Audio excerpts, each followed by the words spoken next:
I love working with honeybees. They're incredibly interesting. At Bannockburn House, we're very lucky. There's a lot of different forage around to get blossom honey in the spring. But the main honey that we get here is from the lime flow. There's an avenue of beautiful lime trees here.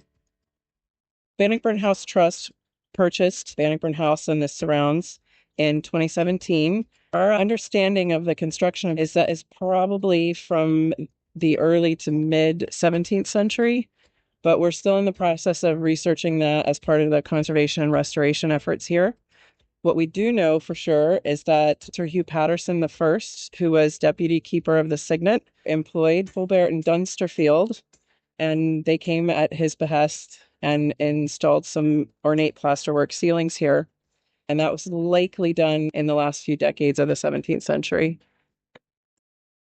The garden was just a forest. It was a forest of raspberries and nettles that were taller than me. And there was a derelict greenhouse. We had trees to chop down, hedges to trim. And so we established our blackcurrants, our gooseberries, our blueberries, and our raspberries. And then we started growing actual vegetables.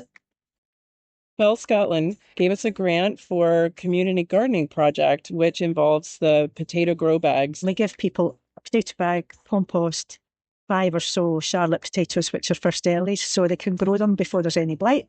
And then we encourage them to grow their potatoes with their children, their grandchildren. We give them to nurseries, we give them to schools and things like that. So the FEL grant's been fantastic for that. And then part of the grant also went to the apiary. Our honey is award-winning here, which is really thrilling. We opened it with 2 colonies, and we now have 12 as a baseline. The number goes up during swarm season, and then as we unite colonies go into the winter, it goes back down. The grant that we got from Fell this year is very helpful because we had completely run out of kit. We managed to buy 4 more hives, decent smokers for calming the bees, and some boards for clearing the supers of bees so that we can actually extract the honey without the bees being all around us.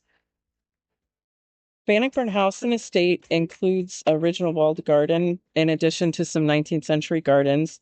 All of these are maintained by our volunteer squad of gardeners, and they use little more than their hands to produce tons of food every year. We've been supplying nurseries, we've been supplying Hawkhill in Clickmannanshire, and we've also been sending some stuff to Transition Stirling.